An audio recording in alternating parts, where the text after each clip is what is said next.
Hey guys, so in this video we're going to be looking at types of matter and how they can be classified.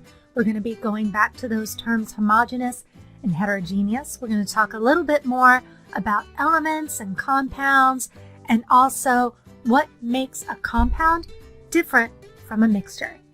Let's go.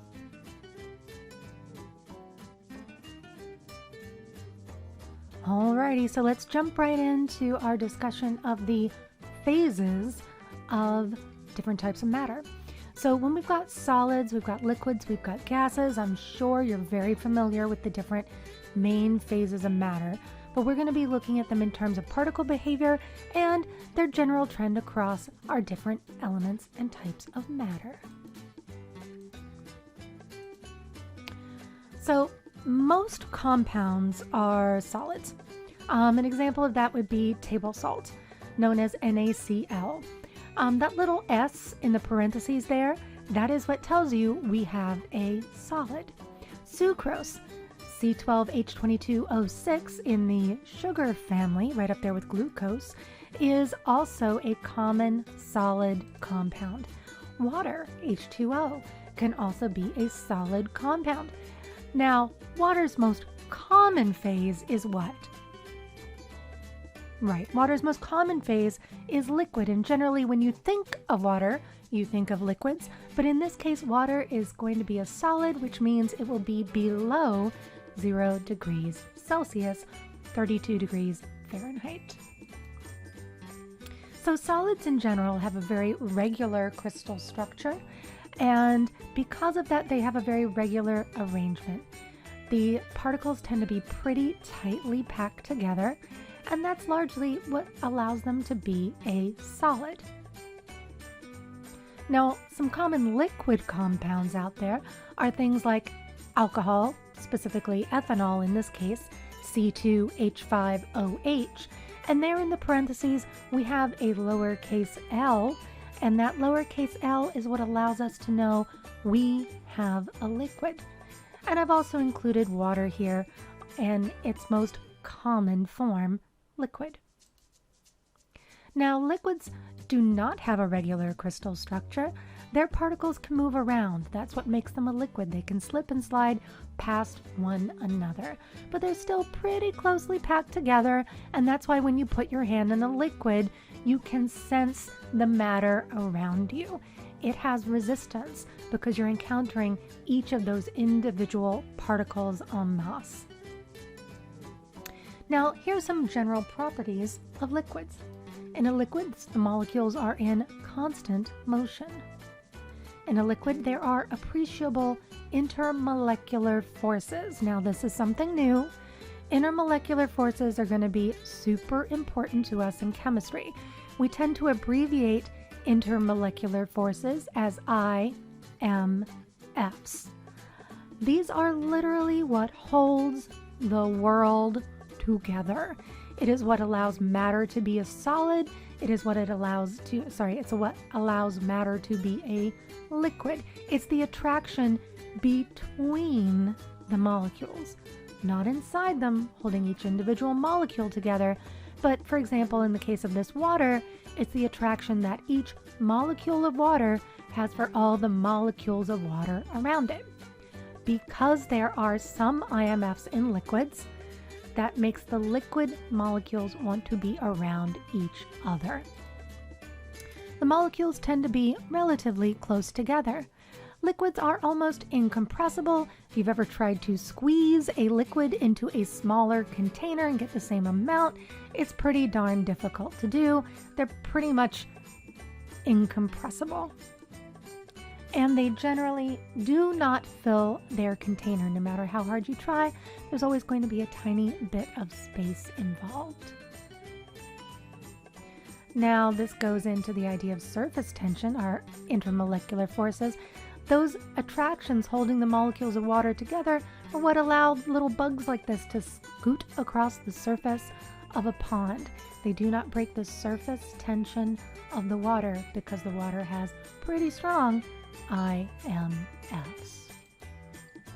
Now that we do have some gaseous compounds, Some common ones are things like carbon dioxide. And once again, hello, our good old friend water, because water can exist as a gas. When we have water in gaseous form, what do we call that? Righto, that would be steam. So in a gas, such as steam, our particles are quite far apart, they're not tightly packed, and we generally don't have a lot of IMFs. So if you move your hand through a gas, you generally don't feel a lot of resistance because those particles that you're encountering are very, very far apart. Let's talk a little bit about mixtures. At the beginning of matter, we introduced you to two new terms, homogeneous and heterogeneous mixtures. We're going to go into those just a little bit further. Now, a mixture is a combination of two or more pure substances that can be separated by physical means, and that's going to be really important to us. This concept, we are mixing two or more pure substances, and if you remember from our previous lesson, our two main pure substances are elements and compounds. So a mixture would be a combination of two or more elements, or elements and compounds, or two different compounds that we can separate by physical means. We are not chemically combining any substances in a mixture. They do not have a fixed composition like a compound does. If you remember when we were talking about water, water's chemical formula is H2O. That subscript of a 2 means there are 2 hydrogens for every 1 oxygen. That would be a fixed composition in a compound. However, in mixtures, you could literally have any combination in the world. The possibilities are infinite. Imagine that you are making a cup of iced tea and you're using one of those powdered iced tea mixes. Maybe you like yours really, really strong, so you add more. But your friend likes theirs weak but sweet, so to theirs you don't add as much tea, but you add more sugar. In both cases, you've created two different mixtures in different combinations or that have different compositions. Now, mixtures can be homogeneous or they can be heterogeneous. A homogeneous mixture would be one where the particles in the mixture are evenly distributed throughout the mixture. Remember our examples from our first lesson on matter. Or they can be heterogeneous, where the particles are not evenly distributed. Solutions, in general, are considered to be homogeneous mixtures. This means that you cannot separate the particles from one another visually, and that the particles are completely uniformly mixed.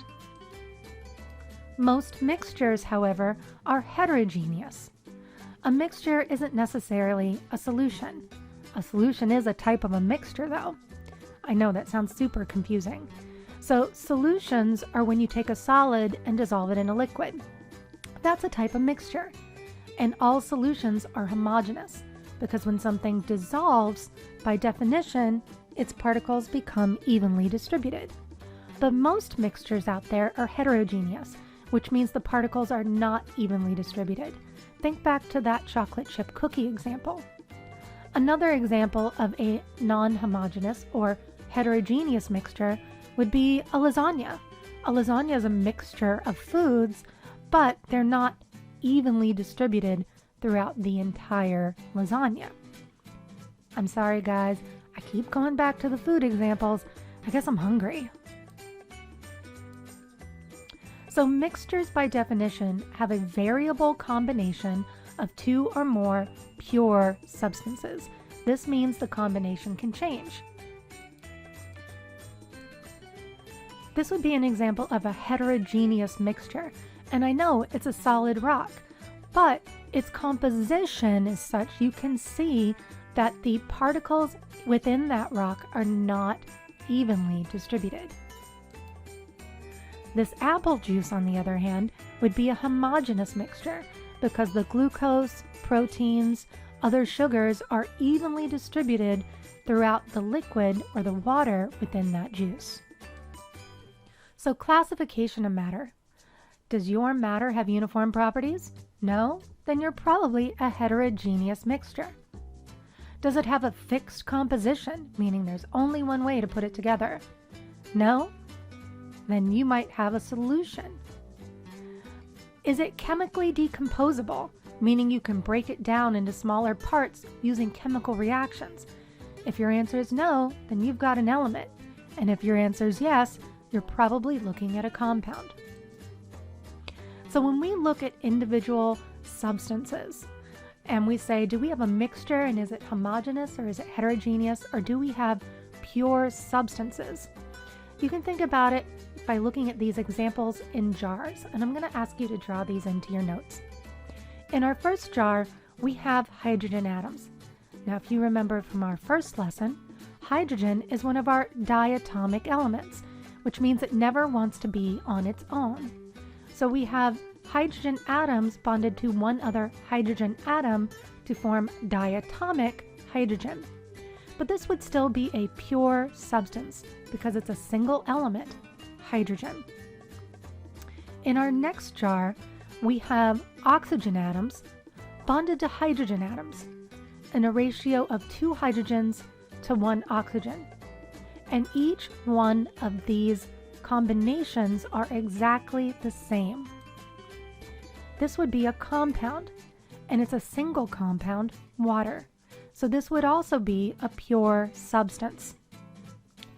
In our third jar, we have hydrogen atoms and we have oxygen atoms.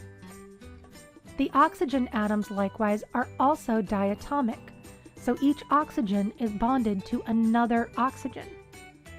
If you look in the third jar, none of the oxygen atoms are bonded to the hydrogen atoms.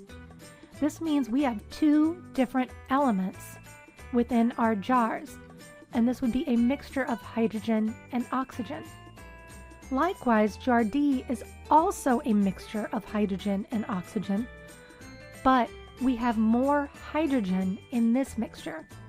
And this is to remind you that mixtures do not have to have fixed compositions. The proportions within them can vary. Mixtures can be separated by physical means.